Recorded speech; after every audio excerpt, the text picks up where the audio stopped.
ASCII here for Nerf TV, welcome you back to Hearthstone. Today we're checking out a Wild Growth Druid deck, a deck designed to get yourself ahead of mana on the enemy and allow you to play some very high cost creatures very early on.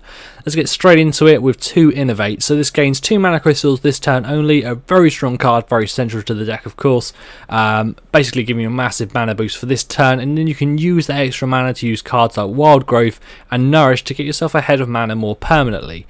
So a very strong card there. Next up we have 2 Claws. This gives your hero +2 attack this turn and +2 armor. So basically you've got this in there for some early game removal to clear any 2 health creatures straight off the board very easily. Wild Growth, gain an empty mana crystal. This is the first card that's actually going to give you permanent mana boost. So basically it means if you play this on turn 2, it means on turn 3 you're going to have 4 mana, so you can do a lot more with that. Say you had a coin on that turn as well, you could then Nourish, so you're going to be getting even more mana. For turn 5 you're looking at having 8 mana, so yeah, really strong. So it means turn 5 you could get out Ironbark Protector. Obviously if you used it even earlier on using coins and Innovate, you could get Ironbark Protector out even earlier, and that's what this deck is really all about. Next up we got the Ironbeak Owl, basically in here to give us a little bit of silence. It was something I ran into a few problems with when I was playtesting through this deck, is that they were playing stuff I needed to be able to silence. I didn't have anything, so I put the Ironbeak Owl in here just to give that chance of drawing the silence, so you've got that potential to silence the enemy. Next up, 2 Pint-Sized Summoners. This basically reduces the cost by 1 of the first minion you play each turn. Basically, this is exactly the same as just having 1 extra mana if you can keep it out and alive on the field. So if you can play it early on, it gives you a minion on the field to play with, but it also means you're going to be able to get out some of these high cost minions a little bit quicker as well if it stays alive. Mark of Nature, give a minion +4 attack or +4 health and taunt. A really strong card. Basically you're going to be using this to buff up sort of your 5 and 6 cost creatures a little bit later on. Obviously you can use it to buff up these higher ones as well, but yeah, you're mainly using it around about here to get some really powerful creatures out in the field very quickly. Raging Worgen, this card is in here because I felt we needed something a little bit lower cost to actually get out on the field. My initial playthrough of this deck had a lot more spells in it, and it was running into problems where the enemy would have too many minions on the field for me to deal with. So by the time, although it wouldn't take very long to get out these high level creatures if I got good card draw, if I didn't get great card draw I was having nothing out in the field. So I popped the Raging Worgen in here because it trades very well. It basically gains Wind Fury on the turn you've used it, so you attack into a creature, it gains the Wind Fury, and then you can attack again. So you can essentially, if the damage the enemy is putting out is like 2 damage, you can hit the Raging Worgen into 1, kill that one off, and then hit it into another card, so you can trade 2 cards for it very quickly, and it's in your control as well. So I really do like the Raging Worgen, it's a very powerful card. There are some other options here, perhaps a Taunt or something like that. The Iron Fur Grizzly is not a bad idea, so there's some other cards you could put in there if you prefer. Swipe is in here for some solid removal. Deal 4 damage to an enemy and 1 damage to all other enemies. Basically just for the removal. I felt it was quite useful. We have 2 of those in the deck. Dark Iron Dwarf in here for basically buffing up some of these high level creatures, making them a bit tougher to kill, and it's to give you a fairly solid minion out on turn 4 as well. Same with the Sen'jin Shieldmaster. If you're getting bad card draw, it's useful to have the Taunt in there around about turn 4 because it's going to give yourself a little bit more survivability, so you can actually get these higher level cards out if you are getting very unlucky. Obviously you would have to get seriously unlucky because there are so many cards in here that are going to boost up your mana to actually get these high level cards out, so it shouldn't be too much of a problem, but it's in there just in case. Nourish, gain 2 mana crystals or draw 3 cards. So most players use this for the card draw. This deck you're going to be using it mainly for the mana crystals. So if you can play Nourish using a combination of Innovate and Coin, or having early Wild Growth and that kind of thing, if you can play it out on say turn 1, 2, 3, perhaps turn 4, it's good. After turn 5 or onwards, don't really use it for the mana crystals. There's not much point because you can already play these high level minions out and your enemy's going to start having answers for them anyway, so it's kind of a waste. It's better to go for the 3 card draw.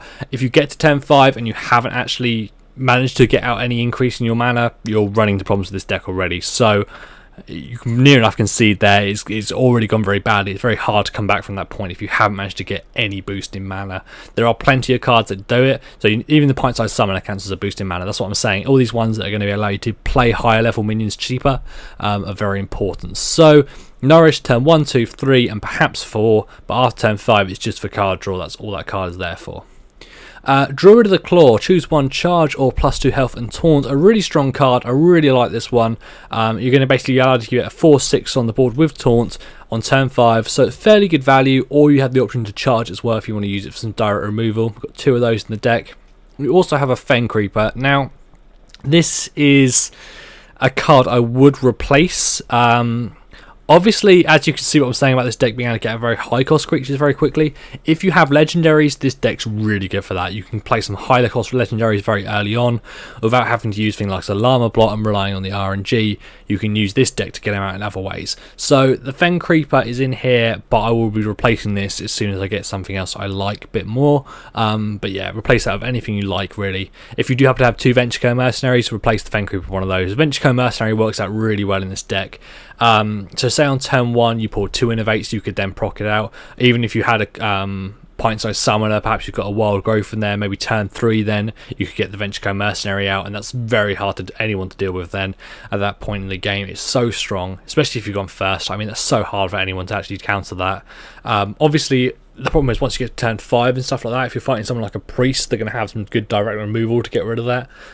So you've got to watch out for that kind of thing, but it's a very strong card, and if you can get out very early, I mean, potentially you could double Innovate on turn 1 and get a Venture Mercenary out with this deck. That is just terrifying. It's so strong. Obviously, it's going to make your other minions cost more, so that's the downside of it. So if you are playing it out quite early on, you want to be getting a Mark of Nature or something like that out on it as well to make it have even more value and get more points out of it. Because if you're not, you're kind of putting yourself in a bad position where you can't play out any of your other high cost minions. Obviously, if you're able to play it out and you're drawing stuff like more Wild Growths or Nourishes or Swipes and that kind of thing, you're drawing more spells that you can use, that's fantastic. It's going to work out really, really well for you. Starfire in here for a little bit more removal, deal 5 damage, draw a card, 6 cost. It's not my favourite card, to be honest, but I felt this deck needed some more removal. I didn't feel Swipe was enough, and Starfire did make it work a little bit better. There is another option of using Bite in here as well, somewhere in the deck. Bite's a pretty good card for using your heroes to remove stuff from the board. But yeah, Starfire is solid anyway, so that's what we went for there with 2 of those. Boulder Fist Ogre is a pretty good card as well at 6/7. It's one of my favourite cards actually in Hearthstone. It has a pretty good value. It's very hard to remove this on turn 6, and obviously, like I've said so many times, this deck's going to be playing this out on turn 3, 4 maybe. So it's very, very difficult to deal with then, even more so. You're going to have more turns of being able to just play around with it and get the damage out from it before they're actually able to get rid of it. If you play this out on turn 6, you've maybe got a turn of damage out of it, perhaps 2 if you manage to buff it up or something. But if you were able to play this out on turn 3, for example, you might get 3 turns out of damage of it, and that's really great value. Corehound is a card I would normally avoid, except in this deck. 5 HP is actually quite a lot if you're able to play it out very early on, so Corehound can be quite useful for that reason.